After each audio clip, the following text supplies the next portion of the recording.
How you guys doing today? It's Anthony Gangi. Welcome to another episode of Tier Talk. Guys, great discussion coming our way. Me and Connie are going to dive into de-escalation tips. Now, it's going to be a discussion that I believe is going to be a dialogue. We're going to kind of learn along the way because there's a lot of variables when it comes to de-escalation. There's a lot. And I think that me and Connie are going to kind of wing this and see where the discussion goes because we didn't want to be too prepared for the dialogue. We want to kind of let our experience, as always, navigate what it is that we're going to discuss. But I think it's going to be a great discussion because you have kind of like the safety and security side, the administrative side, but you also got the medical and mental health side from Connie. So we're going to kind of see where there's a balance, but also other factors. We're going to discuss other things that can have an effect on our attempt to de-escalate. So we're also going to give out some basic tips, but other tips that we need to be aware about before you can even employ levels of de-escalation. Now, real quick, guys, just want to mention my sponsors. We have American Military University. If you guys get a chance, you're looking to get higher level education, bring some experience into the classroom, please check out American Military University. They're very supportive of what we do in corrections and very supportive of what we do here on Tier Talk. They've been with me for over a decade, guys. So again, if you get a chance looking to get that degree, please check out American Military University.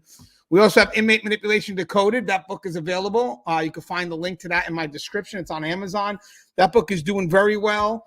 Over 60 copies or 70 copies sold this month alone. 60-something copies sold this month alone. It's used for training all across the country. So again, guys, if you get a chance, please check out the link in the description.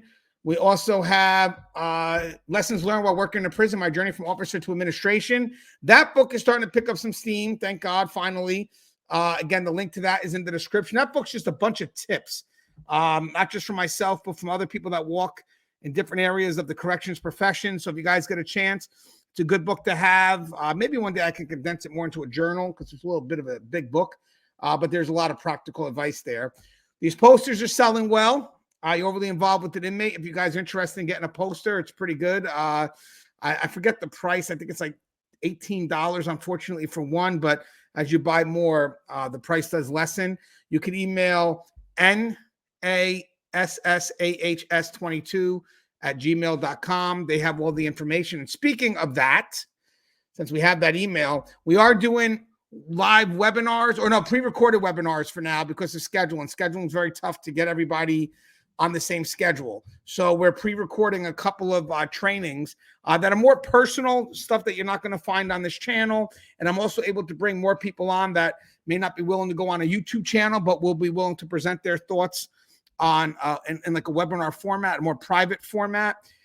We do have one that's coming up April 21st. We're pre-recording it this Friday, and that's going to be on leadership. It's going to be on the first level of the 5 levels of leadership. We're going to model off a John Maxwell book, but apply his theories to our experiences and then share that with you guys. And then we also have this one, which is Navigating Your Impact on Rookie Staff. I'm going to be co-hosting that with Sandy Hassan. This is going to be interesting. This is talk about kind of having that impression with the rookies. Because again, we really got to get people to want to stay in this profession. So our initial interaction with the rookies matters. So we formulated a bit of a discussion. That's going to be discussion driven, and it's going to be about 90 minutes, I believe. And we'll pre-record that probably next week and then start releasing the link to that probably soon after.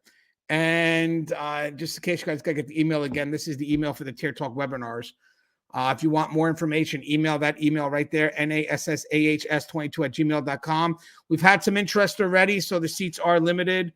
We have a few county administrators or wardens that are going to be sending a bulk of their people, especially to the leadership one.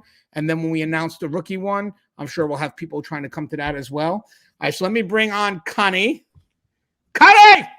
Hello, hello, hello, hello. That was loud, and I did that. I know a lot of the people that are watching, like, yo, Gangi, they're gonna be pissed off. They're gonna write that on the comments. I mean, thank God I didn't yell, Alexa, turn on the radio. That's good.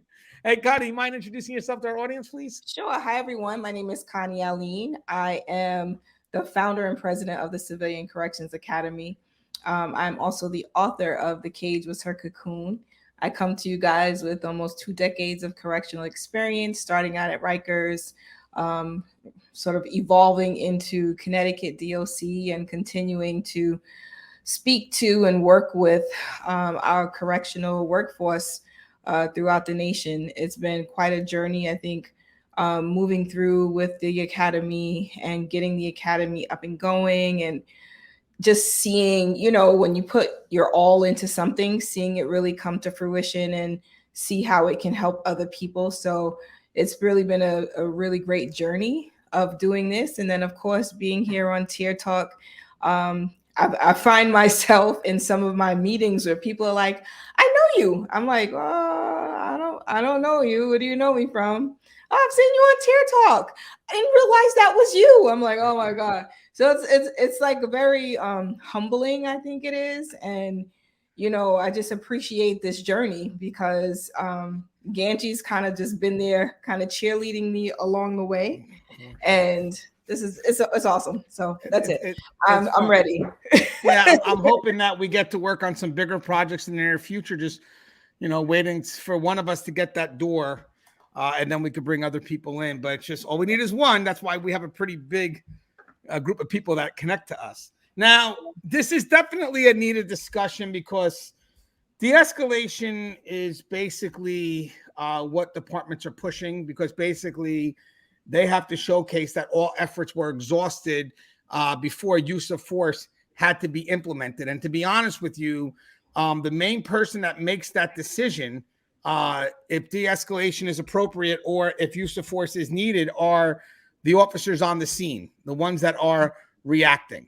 I mean, again, we don't know the choices they made unless we have spoken to them and get their understanding of how they viewed what was happening, or more importantly, what could potentially happen. Remember that, guys. I mean, a lot of people, when they look at these use of force cases and they're reviewing video, they focus so much on what's happening in the moment. And yes, that's a priority. I get it. But when you have people that are trained to kind of see what's happening in the moment and then maybe say, well, hold on, this is what can happen in the very near future, they're not acting specifically on what's happening in the moment. They're acting on the potential for something to happen as well, which we cannot eliminate. But Connie, de-escalation topics or learning techniques is very important right now. Would you agree? Yeah, I mean, I think that this is even more so critical because, we are really leaning on our staff to use their best judgment in the moment, right? Like, I mean, aside from all of the politics surrounding use of force and such,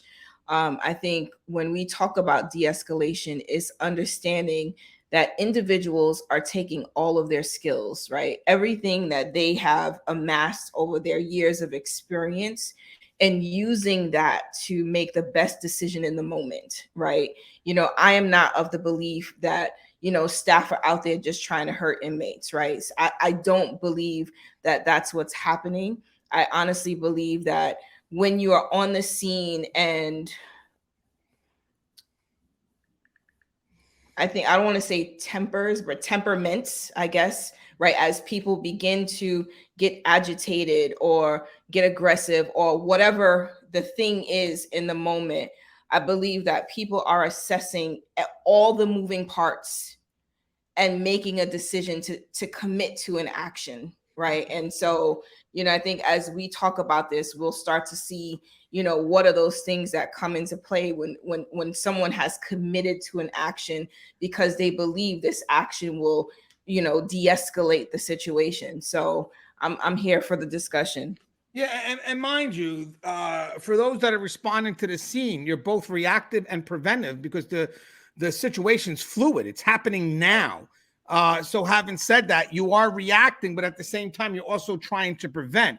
And you have to kind of understand what it is that you are looking to accomplish. Now, granted, there are some easy tips that you could find on the internet, strategies in your effort to de-escalate. And again, that's really strategies that automatically assume that de-escalation is always going to be utilized. And I'm going to be honest with you, sometimes that's not the case. Sometimes de-escalation is, if we can, we will. But I'm not going in the situation automatically thinking that de-escalation is my first tool. It's a tool if I have the time to deploy it, which brings me to my first area I thought would be worth discussing. I have my notes here, but I'll also put it onto the banner. I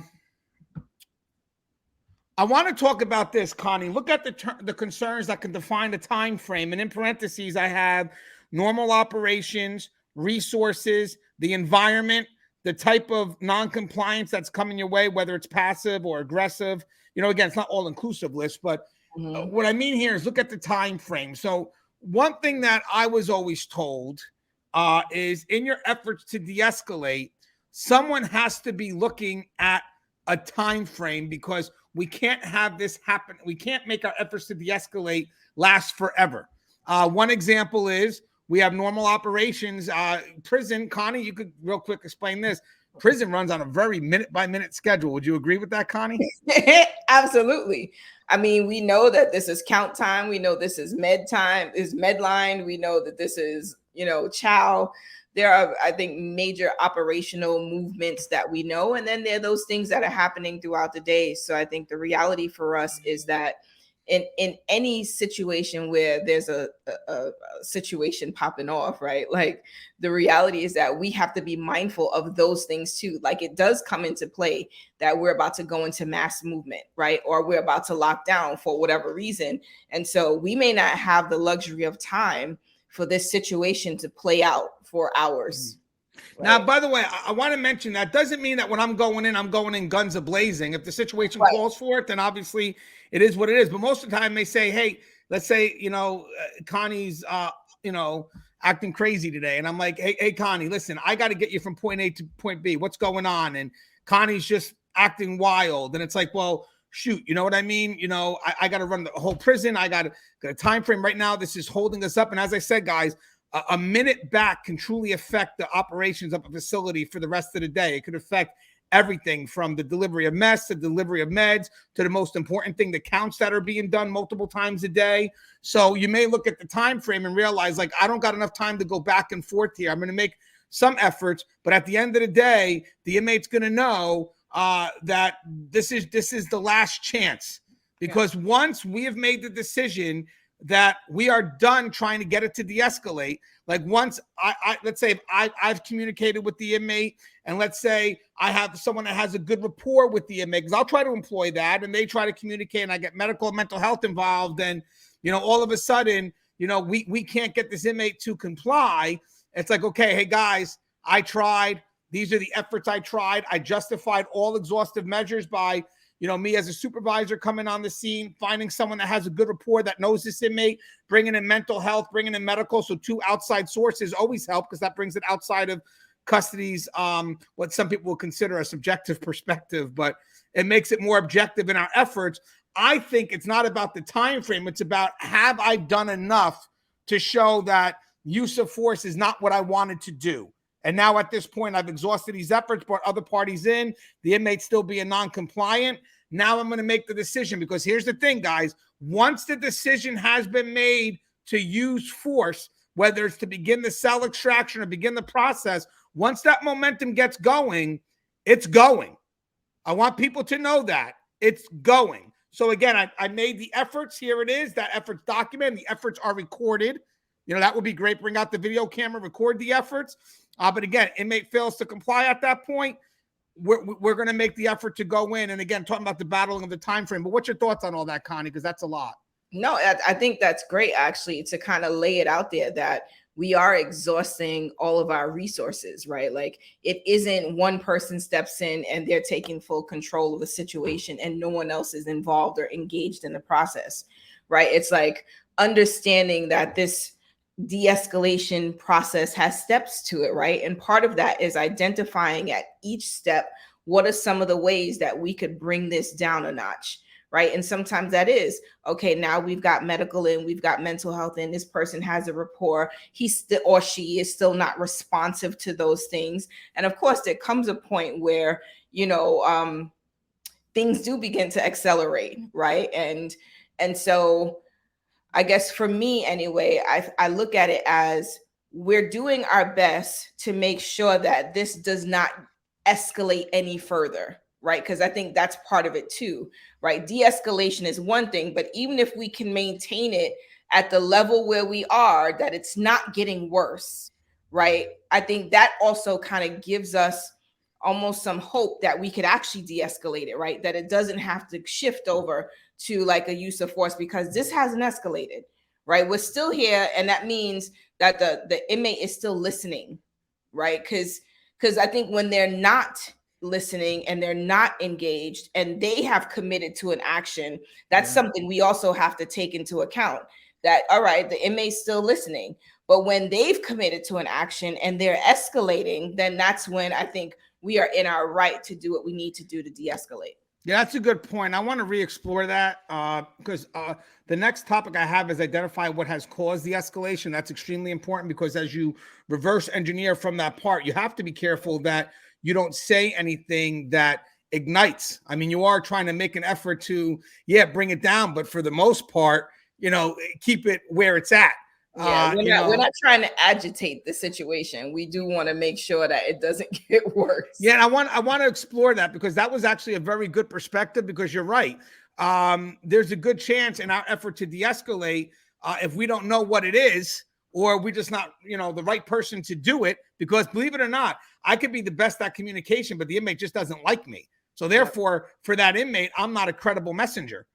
Yeah. And I do believe if we're making the effort to de-escalate and there's time to do that, we could find the right people to pass the right message, because, again, I think that's part of, our effort. But again, that's if the time permits. I mean, at that point, sometimes the time won't permit. But the one thing I do not want to do is put the wrong person in there giving the right message, or the right person giving the wrong message. And that was a great point. But I want to mention something too. In our effort to de-escalate, again, nothing's an all-inclusive list. We're discussing this as we free flow it right now. I think there's two type of outcomes. One could be you could have an emotional inmate that's just a situational concern that's been riled up. That basically it's just a matter of de-escalating the emotions of the inmate where they're at. There's no need to move the inmate. So I'll give you an example. This Connie pissed me off today because she didn't get my medication. Now I'm flipping out, whatever it is. That's more of trying to work with the inmate through their emotions. And again, you could have some people on scene. That doesn't mean you're stopping the orderly running at that point. As long as the inmate is secured and everything is safe, we're good. Again, working in dorms or open areas is going to be a little bit differently, because at that point, even if the inmate is just emotional over something that really doesn't require a objective, just more to calm them down, it's an open area. So an emotional inmate is definitely going to be a threat to yourself, to anybody that comes to help them. So you're going to have more controlled effort on that. And also they could be a threat to themselves as well. Obviously, did I say that? Themselves, yourself, the supervisor on scene, and the resources that are coming in. The harder effort comes where there's an initiative, I think, to move an inmate. An inmate's got to go to court today, or inmate's got to go to medical because they said they were going to hurt themselves, or for some mental health or medical evaluation that they have to do. Because sometimes you could have the court saying this inmate's got to go through a mental evaluation, or this inmate said he was assaulted, we want them to go to medical. And they're like, well, shit, if I go to medical, you're going to say I don't have the bruises. I'm not going. And, but I think when it becomes a situation where the inmate has to move from point A to point B, that's a heightened effort on our end, because no matter what happens, we have to get that inmate out and we have to move that inmate. And we want to make sure this process is done as smoothly as possible. So, Connie, obviously, I think it becomes even more important for us to be able to read the situation. What exactly is going on here and now, especially because we're moving the inmate, right? Like, if you cannot read the situation, we could be walking into or making the situation worse as we're trying to move the inmate from one place to another. And I think, there's that urgency piece that I think kind of fuels that. But I think acknowledging what is causing the distress or the agitation in the moment, and being able to read that, because then it also prepares us to respond to it, right? Like it's not like we're blindsided because we didn't know he was gonna, or she was gonna respond in a certain kind of way. I think being able to read the situation in the moment is what's going to inform what our next steps are going to be as we're trying to get this inmate to comply. Yeah, and the big part of it is if there's a chance and the scene is safe to make an effort, you can ask the inmate why they're having that concern. That's a great question to ask. Like, why don't you want to go to medical? Why don't you want to go to court? So when you start to de-escalate, you're de-escalating from their perspective and not just the automatic, you're moving because we need to move you. Because yeah, you do, but again, if you're trying to motivate an honest attempt and there has been no threats made, it's just the inmate is more passively non-compliant, let's just say, where they're not moving, and they haven't threatened you yet. Is that passively non-compliant? There's such a thing as passively non-compliant. Yeah. So basically passively resistant, if you will,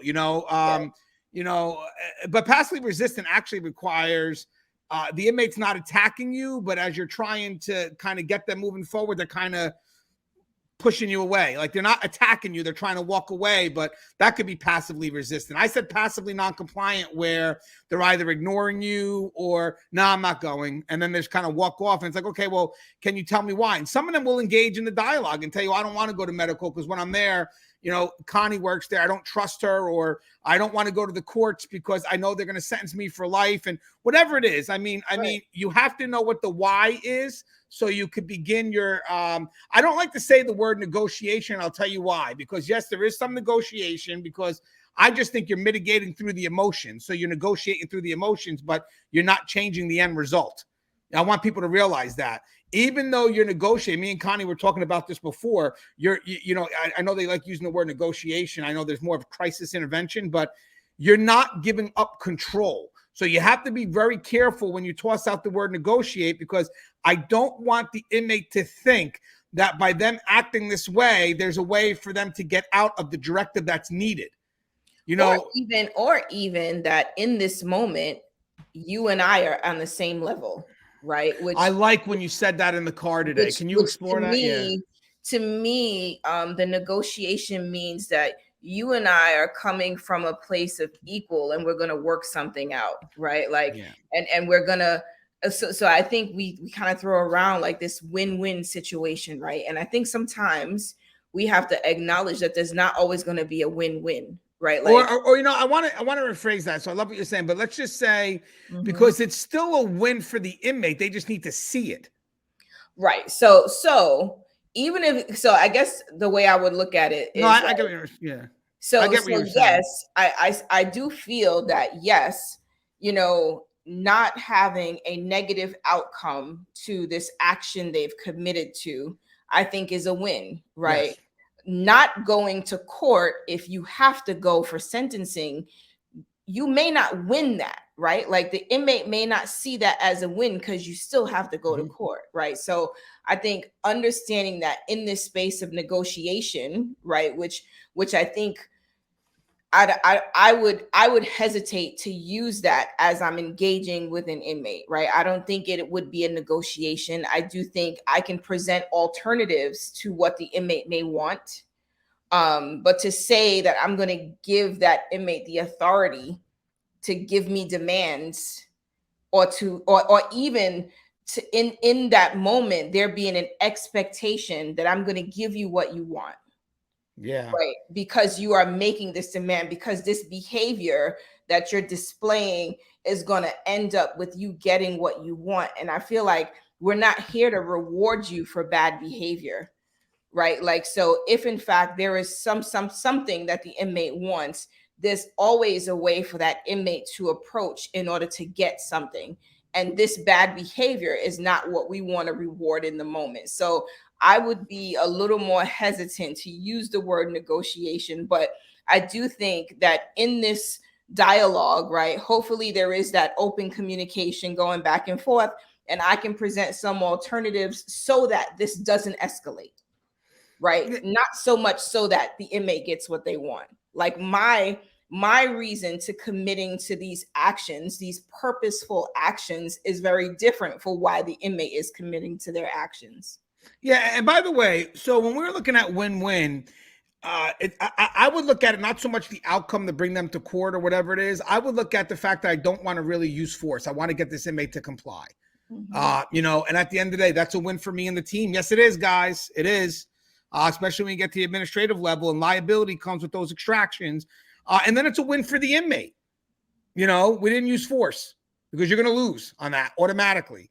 So I think the win-win where we're on the same page is I don't want to have to use force. And I'm sure the inmate, you never know, but because maybe they want the lawsuit, but, Right. They don't want to get tossed around and then dragged out. I mean, if anything, besides the fact that it's going to hurt, 5 guys are coming in to take you out, it's also humiliating because we're dragging you out. And it's not the prettiest of scenes.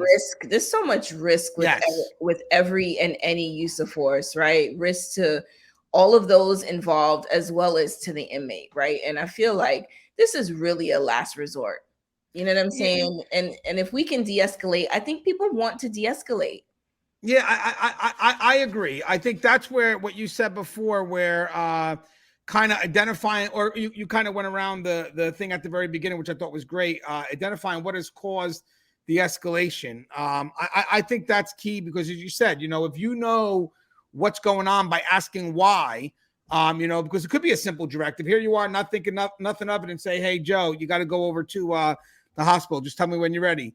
I ain't go. Whoa, where the hell did that come from, Joe? You know what I mean? Or whatever it is, inmate Smith or incarcerated person or whatever it is. It's like, because sometimes the need for the use of force usually comes as a surprise, because you could have an inmate that technically was calm 2 seconds ago, and all of a sudden they're emotional over something that to you would be normal routine. I mean, it happens, guys. I mean, sometimes they're just resistant because they want control, or they're just resistant because they got nothing else to do, or they're just having a bad day. Or they're having a bad day. Yeah, of course, Connie's. I'm just saying, you are so forgiving. No, I'm kidding. I'm doing this. So you're right. You're right.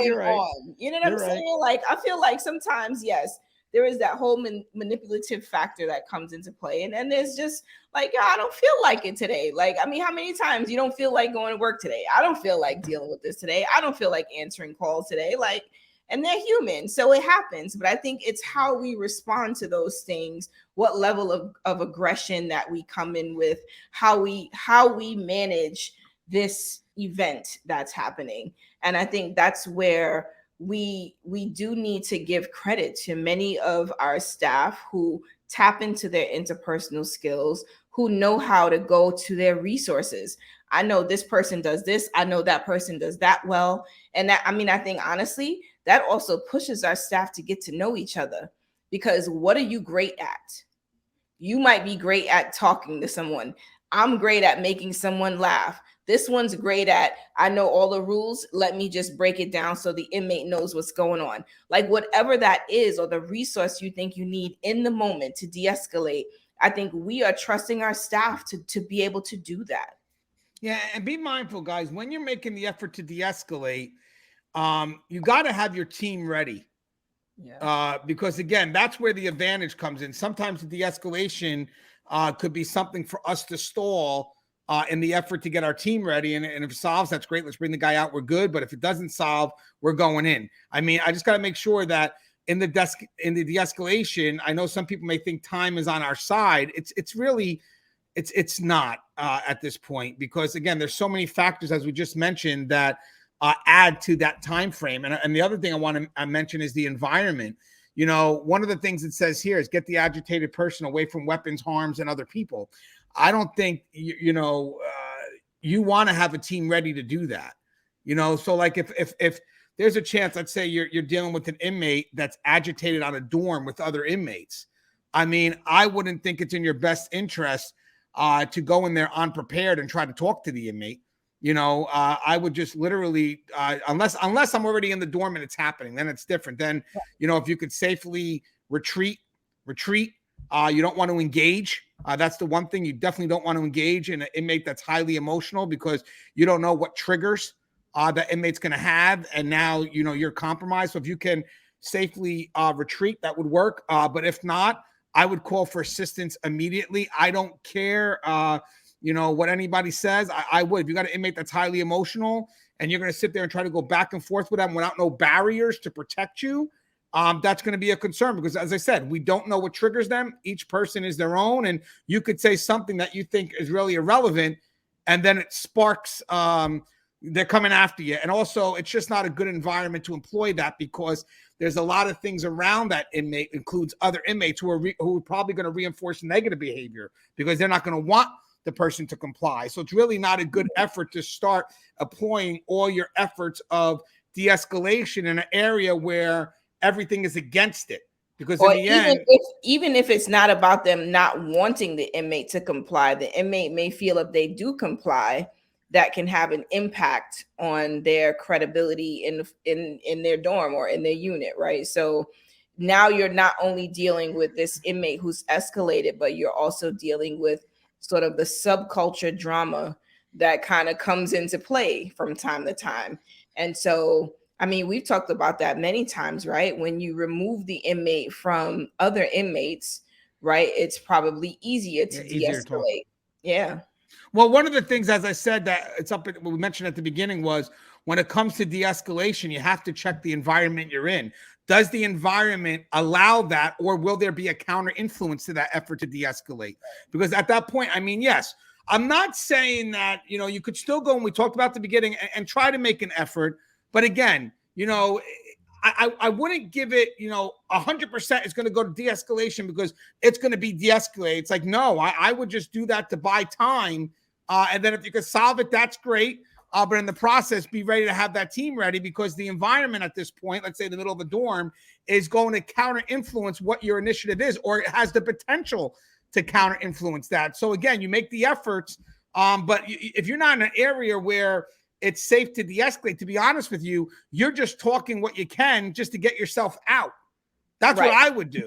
You know what I mean? Get yourself to safety. Yeah, get myself to safety, and then we'll figure it out from there. You know what I mean? But at the end of the day, you got to be careful when you really start to engage that inmate to complete a directive. Because in the end, at that point, when the engagement becomes about telling them what to do, that could be the concern in itself. So I may say something to backpedal myself out, you know, safely get my team ready. But I would be very careful if I'm in the middle of a dorm, me and this inmate with a bunch of other inmates around, and I'm trying to de-escalate this inmate to comply with a directive. I'll be honest with you too. In my experience, if let's say I am working in an open dorm and there's no barrier between me and the inmates, I don't take, and guys, I want people to listen to this. Resistance or non-compliance, I don't care how small it is, it's still resistance and non-compliance. So it's not a joke, because I will tell you something, that small no will quickly have a bunch of exclamation points when you go to push a little further. So be careful when you think the no is, maybe the person doesn't really, no, he said no. That's why, again, when in our position, that following orders has to be immediate with no question between you and the inmate. The moment there's a question, then, you know, you could give the person an understanding of why something has to be, but the moment you sense there's even a slight resistance or a slight non-compliance, prepare to get your backup. You know, I'm not saying like be paranoid, use your best judgment, but at the end of the day, guys, you have to realize something. I have seen something small, you know, something small, something that would be superficial. Just, hey, give me your t-shirt. You ripped it up. Let me get the t-shirt. You know, let me get rid of it. Nah, I'm going to keep it. Yo, give me the t-shirt. And next thing you know, you're struggling over a fucking t-shirt. And again, something so trivial. And then that's how people wind up getting killed. You know, you got, no, it's true though. The smallest of things can easily explode. I mean, I'm laughing, but not because it's funny. It's just because we've seen how the smallest things just escalate into like the worst of outcomes. And, you know, sort of hindsight, everyone's like, well, how did it even get here? Right. And it's because when you don't intervene early, you allow things to begin to sort of snowball. Right. So when you intervene immediately, it doesn't have enough legs to go anywhere further. But when you don't intervene immediately and these little drops of like nonsense begin to come into play, then you start to see the situation spiral. And I've seen it. Yeah, and again, guys, that's what I'm telling you. As I said, just to reiterate, nothing's resistance or non-compliance is still resistance or non-compliance. So it doesn't hurt if you sense it, or even if you sense the potential for it. I remember when we were getting rid of cigarettes and we knew that inmates were not complying. I didn't tell an officer to start issuing that order immediately. First, we issued something out months ahead of time to let the inmates be aware, but then when we were going to collect it, we did expect some resistance. So no officer ever did that alone. That was a very controlled effort because we expected. And I will tell you something right now. When you have the presence of authority, which includes not just yourself, but maybe a support group, not 100%, but, it helps your chance to get that compliance. But when you're by yourself, you got to realize something. That inmate may see that as a chance. Like, am I being tested? And the other inmates are watching. So you just let that guy, take your cigarettes when you're holding it for all of us. You didn't give up a fight. You just gave up your cigarettes when you were the one that was holding our stash for this whole dorm. So they're expected to resist. They're expected to fight. So having said that, I really do think it's a matter of understanding the environment you're in. But most importantly, when it comes to de-escalation, you better make sure that you're in a safe area before you can even make the attempt. Because as I said, just the directive, just the fact that you're trying to get the inmate to commit to something could be enough to stir the inmate up. And the other thing I want to mention when it comes to de-escalation is when you understand the type of non-compliance or resistance that you're getting, because this is my thing. If there's a chance when I can go in and I'm buying time and the inmate's in a controlled area, I may try to make the effort, of course, to de-escalate. That's the rule of thumb because, again, the inmate doesn't pose an immediate threat to me. So I do have some time. But I am going to give myself a time frame with that inmate. We're not working on a forever time frame. I'm going to have a certain amount of steps I'm going to go through. Once those steps are completed and recorded so everybody can see that I've made these exhausted efforts. And what I mean by exhausted efforts, just enough that people could say I made the attempt. So again, myself coming on scene, somebody with a good rapport, let's bring in some mental health, some medical if need be, but just enough to say, hey guys, I tried. Now I'm going to push forward. So again, I don't go with this infinite time frame that we could work on this forever. It's more of, I got 4 steps. These are the 4 steps I'm going to follow, whatever the steps may be. And to me, that tells me, and that will showcase that I've exhausted every effort. So basically, I don't go by time. I go by that I've exhausted these efforts to show that I've made an honest attempt at de-escalation before I committed to the use of force. But I will tell you one thing. When there's a threat made, so in your effort to move an inmate, and let's say you're making an effort to de-escalate and you're saying, come on, Joe, whatever it is, keep on saying the person's first name, but sometimes it's not a bad idea if you have a good rapport to use the inmate's first name. They can't use yours, but whatever. I'm thinking of de-escalation, so I'm automatically thinking first names. Try to bring the human side to de-escalation if the time permits. But I will say, once Joe doesn't just become resistant, but Joe says something like this, as let's say mental health's talking to Joe, and mental health's like, hey, listen, this is why you got to comply. And Joe turns around and says, well, if those officers come in here, they better be ready because I'm going to start cutting throats. I'm going to start slashing, whatever it is. There's an active threat. De-escalation at my point is done. It's done.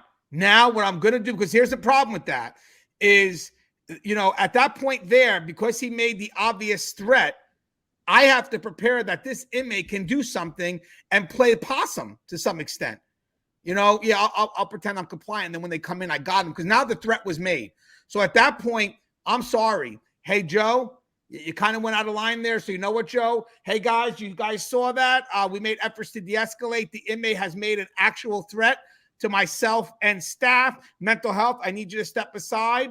We're going to suit up a team and we're going to go in for our own protection. Because remember, guys, de-escalation, a lot of people see it from inmates' perspective. We want to de-escalate because it's safer for us. It is.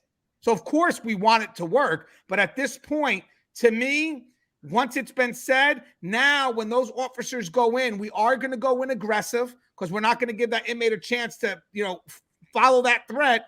And we're going to go in fully protected. But Connie, would you agree when the non-compliance is no longer passive, but and when I say active, guys, even though, let's say they're behind something closed, the verbiage still makes it active, because a threat is a threat. If I was walking the streets and I told a stranger, I'm going to slit your throat, I'm going to be held responsible for that threat.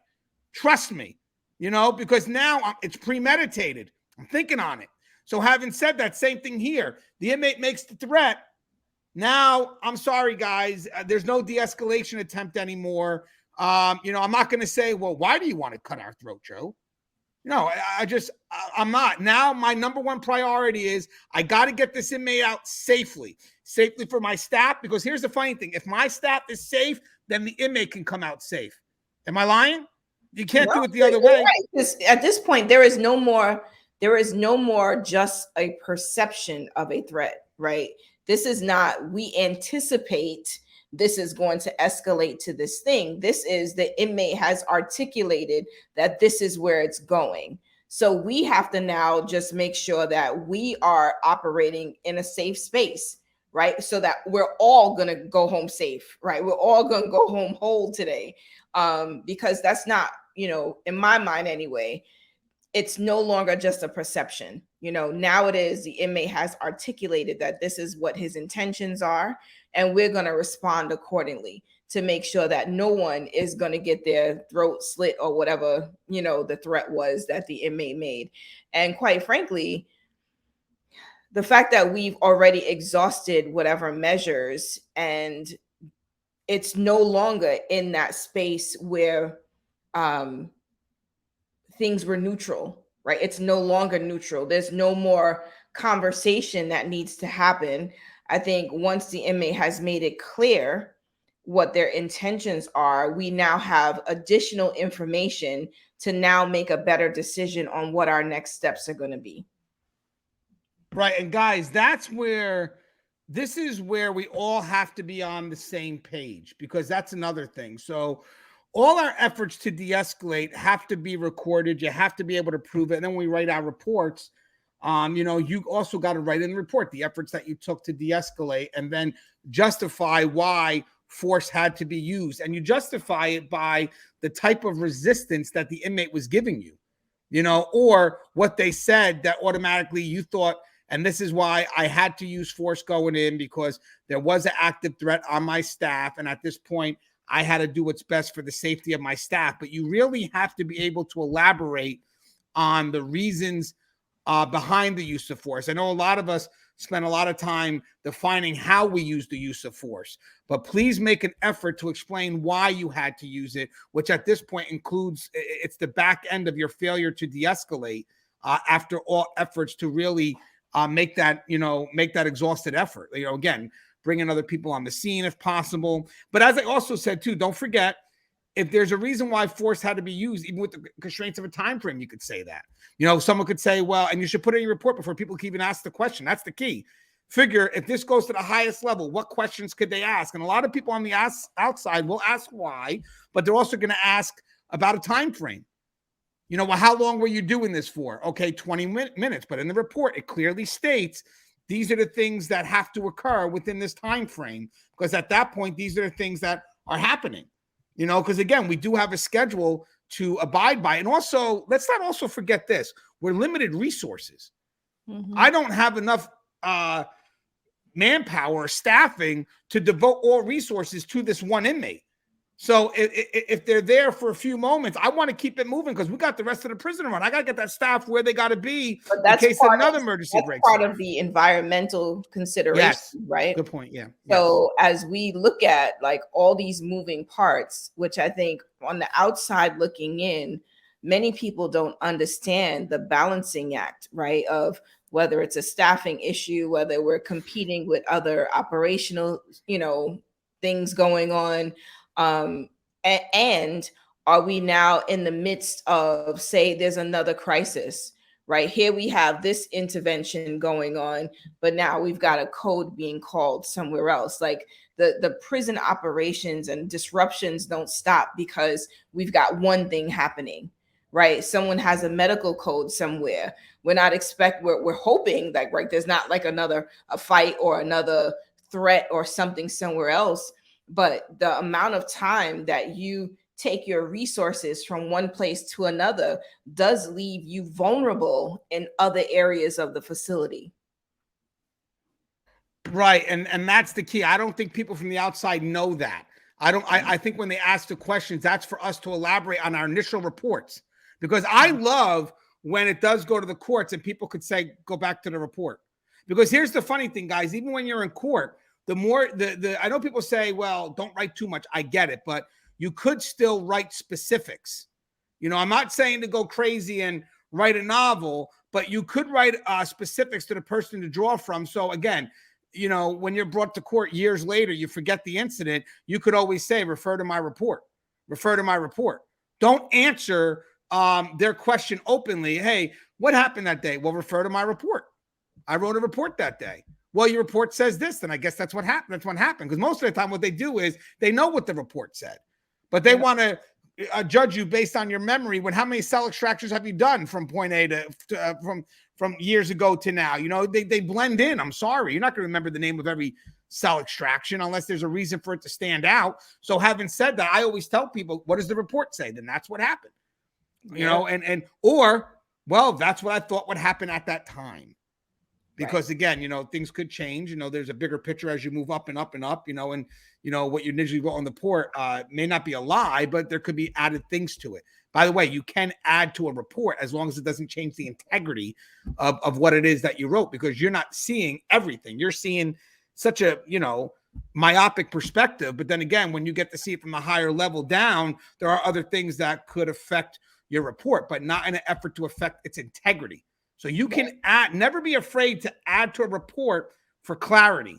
Just be careful that what you're adding doesn't change in the integrity.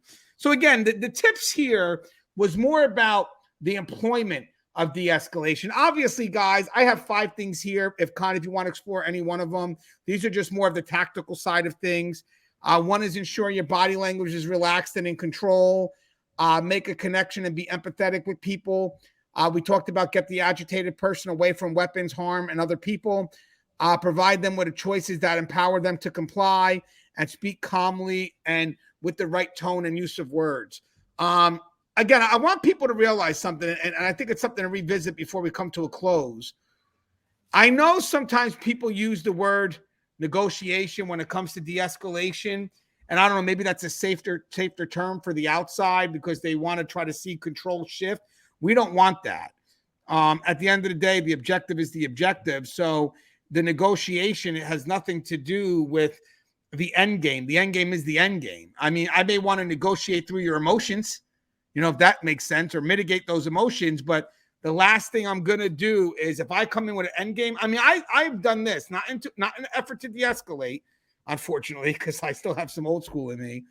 But if I know there's an inmate that could, let's say, trying to play a game because they want something and they're not getting it, and in their effort, they're going to be non-compliant, whatever it is. So then all of a sudden it brings the attention of the higher ups where they have to see what's going on because you have an inmate that's being a little bit rowdy.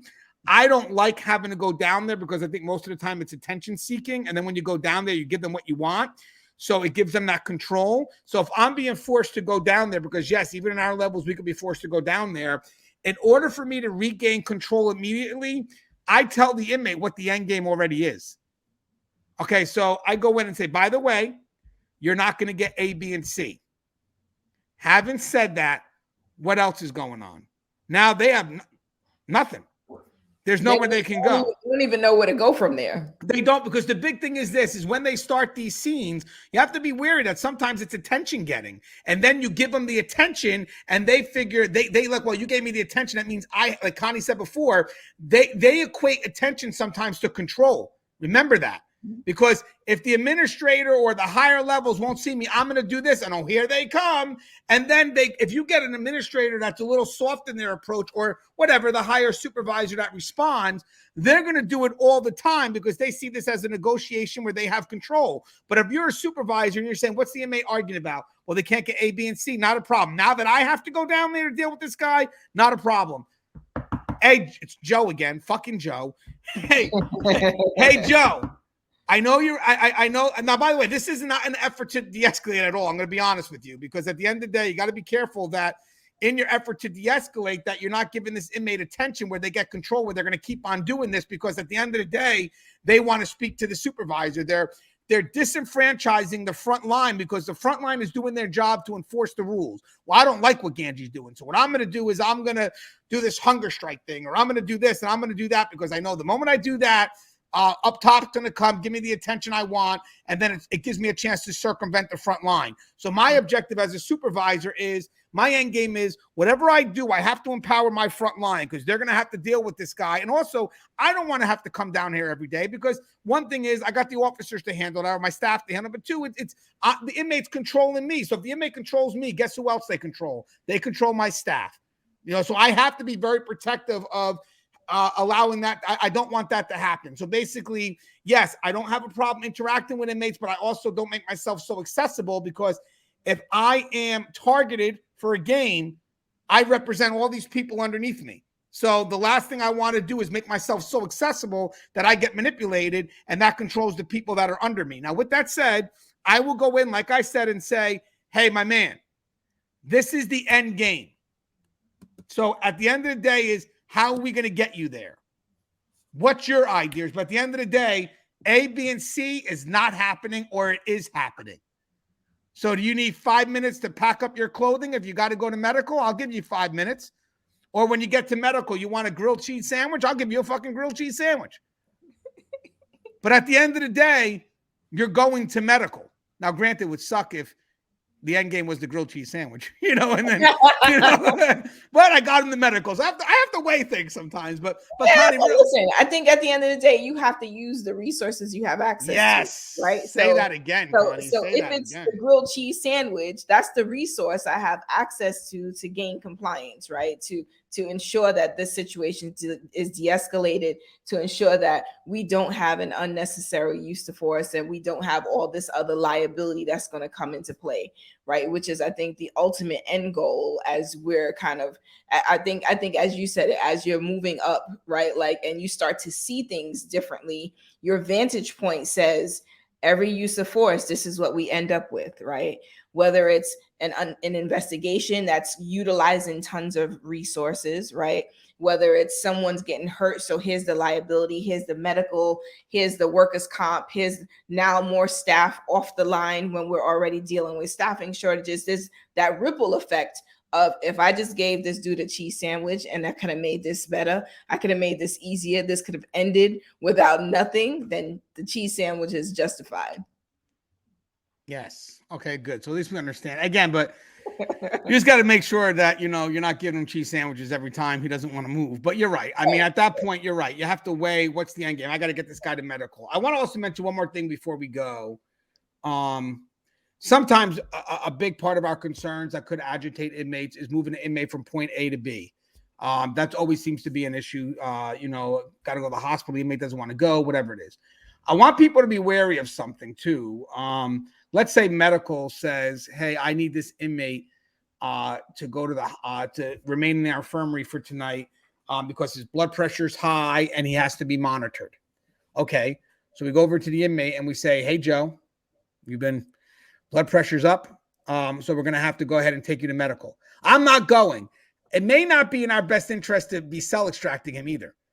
God forbid the guy has a heart attack. So you have to weigh the thought, So I have done this where I'll call medical and say, hey, medical, listen to me. And they'll work with you. Hey, medical, I can't get this guy. He's non-compliant. He doesn't want to go to the infirmary. Is there any way you can get one of your nurses to evaluate him in the unit he's in now? Because if we go to cell extract him, he could have a heart attack on site. We know there's a concern with his blood pressure or whatever it is, whatever the medical concern is. Mm-hmm. So I feel at this point, moving him may not be in our best interest because of the liability of why he needs to be moved.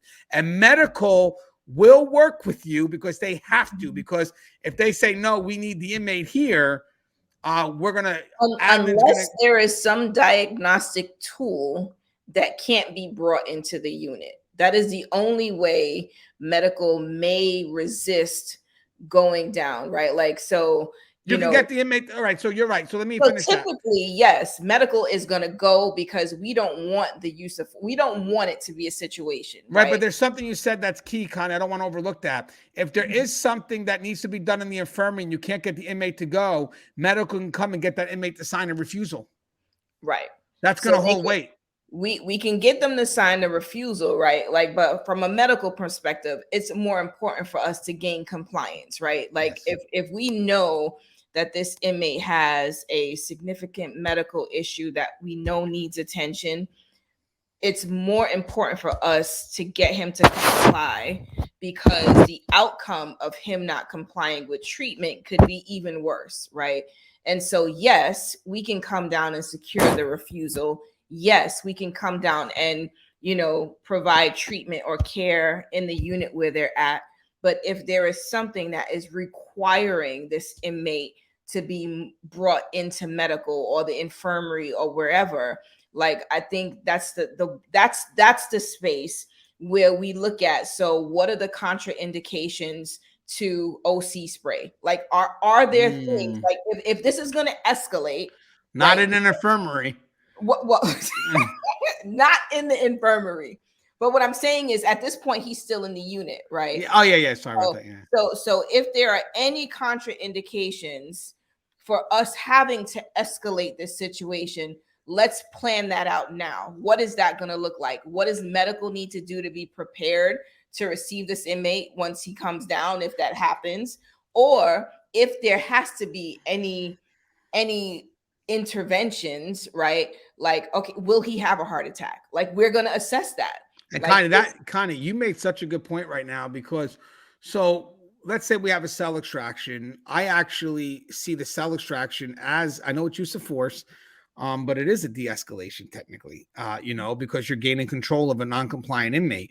But there could be times where you could have an inmate that has an adverse effect, like let's say medical concern, and medical says, well, we have to get, but I don't think it would be a good idea to OC him, because that's only going to make it worse, because he's having heart failure or whatever it is. And medically, he may not be able to, deal with the OC. So now in your effort to de-escalate, it's amazing all the things that you have to think of in partnership with, obviously, medical or whatever you got. But it's amazing what people think are just done on the fly, right, which actually may involve a lot of decision making. And yes, guys, in the process there, because there's so many components, you can make a mistake in one area and everybody focuses on that one area, but they don't realize how many decisions are made even before a use of force is employed. You could have gone through 100 possible choices before you actually decide to go in. And what they do Absolutely. Is, 99 of those choices were correct, but one of them wasn't. And no one judges you on the 99. They judge you on the one that was, oh, well, you sprayed them. I had to, but you sprayed them for 6 seconds. Policy says 5. Hey, you think I'm kidding, Connie? No, I know you're not. You think I'm kidding? Not. You think, and by the way, guys, if you're in management, be careful of the policies you create, because sometimes you got to leave a little wiggle room. Yeah. You got to leave it, because if you don't leave a wiggle room, you're going to hold people to impossible standards during very unique situations. But Absolutely. That was really spot on about the OC part, because I didn't think about that for a second. You're right. In an effort to de-escalate, that just escalated it, because the guy's dying now. But that also speaks to the, in that environment, are we bringing something to increase agitation, right? Like, there's all these elements that we talked about, and I think that certainly in our hour, right, we aren't going to be able to cover all the elements, but I think that's our reality, is that we're looking at the medical side, the mental health side. What are all the risk factors that are coming into play in this situation? Yeah, you know what, guys? First off, a threat's a threat. Juvenile, old man. I mean, a threat could be a threat. So you don't want to take anybody lightly, ever. But you also have to be wary of something. This is where the balance is, guys. So we don't work in a perfect system, but you have to be wary of the perspective of what it is that you're doing. So each approach to a use of force may be somewhat different depending on who you're using the force against. Yes, there is some consistency in what's being done. Don't get me wrong, but just remember how you justify it really matters, because at the end, let's say you're running into a infirmary to rip out an old man, you got to be able to justify why you had to use that use of force. So what really helps is the exhaustive measures, if it can be employed. But again, I wanted to make it clear too that we're not going in there thinking that that's the only resource we have. We have to be prepared to always use force. That's always the priority. always be prepared to have to use force.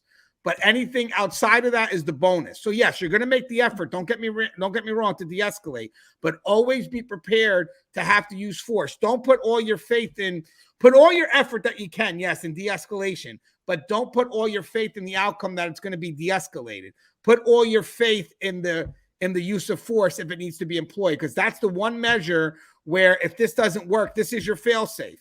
So again, put all your effort in. Yes, to de-escalate. I get it. Yeah, of course, give it an honest attempt, blah, blah, blah. I get that. But your faith really comes in that use of force, because to be honest with you, the de-escalation is not really in our control. It's an attempt to get something in our control. But the use of force is our control. Once we bring that use of force in, we better be in control, because if we're not, that makes matters worse. So remember that. The de-escalation technique, it's not something that's going to be in your control, but you make an effort. If it works, it works. If it doesn't, go to measures that you have more control of. Just be able to justify through your exhaustive measures, and then why that person was why that person had to be moved, why they would consider a threat, why force had to be used, whatever it is. Connie, this was great. I mean, I learned a lot just by now, just discussing it. Do you have any closing thoughts? I mean, honestly, for me, it really is just acknowledging that I think there's more people out here that's wanting to do good than not. And so while we talk about de-escalation and we talk about all the tactics and the stages and de-escalation, all the things we could do, in the heat of the moment, sometimes all of the policies, the procedures, they go away, right? It's like, how do we control the situation and make sure everyone goes home safe tonight? Right. And does that mean that we jump to the harshest response? No. I would like to think that everyone or most of our staff are looking at what is the quickest and easiest way for us to de-escalate this situation. And I don't think that people are looking to end it in a violent way. You know what I mean? I don't think we're looking for those negative outcomes. And so I think, honestly, for all of those who are out there de-escalating and working with this population, knowing how they test us all the time, I take my hats off to those of you who are able to de-escalate and it not go to a point where we've got a use of force unnecessarily. Yeah, and just to compliment what Connie's saying, I mean, I actually consider, and I guess this could be subjective too, I do consider use of force the final fail-safe of de-escalation, because again, I'm looking to de-escalate the situation, ultimately, which goes beyond the inmate acting out of control. It's more of, I got to regain control because I got to keep things moving. And I think at that point there, de-escalation as a fail-safe is always in the back burner, which means that, yeah, if you can employ true de-escalation tactics where you're talking and communicating, trying to talk the inmate down, that's great.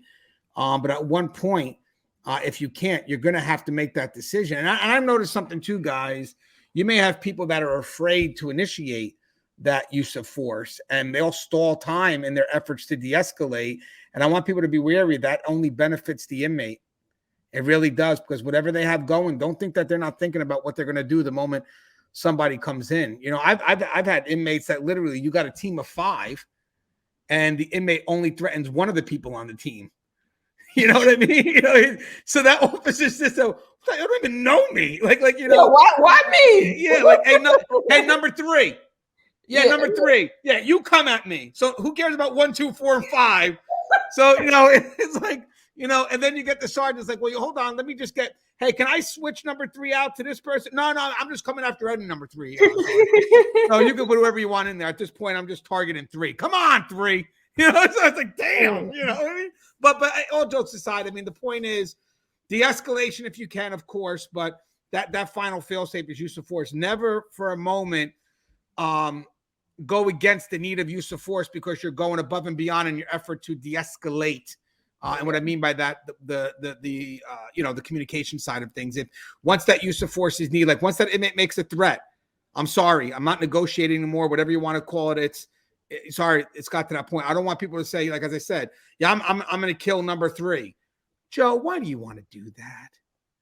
Joe, but to your point, Anthony, 3? I know this is your closing statement, but to your point, okay, we have control over that fail-safe, right? Yeah. We have control over how much force we use. right, to de-escalate. And I think that's the thing for folks to Key. remember, that you still have control over how much force is used. Okay, we had to go to the use of force, but did we use the appropriate level based on what the threat was? And Well, I that's think why that's where they're empowered. Yeah, Connie, that's where you're spot on, because that's where, as I mentioned when we were doing it before, that's why it's the fail safe. Yeah. Because that's where you have total control, or you should have total control. You know, so the de-escalation, the communicate, whatever it is, you know, it's hard because you got a guy that's non-compliant. I got to control this person. You know, a lot of that's based on his will to move. You know, through communication. If this person doesn't have the will to move, then yes, it's been employed to the fact that we're going to make you move, or we're going to make you comply. And again, it's not something you take lightly. It's something that you do have to have control to make that effort, because no use of force is pretty. But at the end, but you're right, that is where we have our control. And that to me is where, yes, when I say have faith in an effort, I'm not saying that I'm not going to go at my effort to communicate and de-escalate 100%. Of course I am. But I am at all times being ready for whatever that use of force is, because I don't control this part of the de-escalation. This is the only thing I control. So my faith will always be, and it has to be 100% in my team's ability to, okay, we asked, we told, my faith goes into my team's ability to make that individual do it. So I'm going to, hey, you want to do it? Are you going to do it? No. I'm telling you to do it. No. Okay, team. I know you're going to get it done. So I'm going to sit back and let you guys do what you do best. And I'll meet you at the infirmary. Of course, I'm going to be with you. I'm joking. You know. No, you know what? Because I went quick admin, move away before the lawsuits happen. No, I'm kidding. No. But basically, you know what I meant. Come on, I'm going to be there. Yeah, I get it. I'm not going to be in your way, but yeah, and you know, and then whatever. But hope everybody takes that as a joke, you know, because it's like, you know, sorry, man. But as always, guys, the show is there. If you haven't, please subscribe, interact, engage, comment, hit that bell. Bell's going to notify every time I post a video. Stay safe.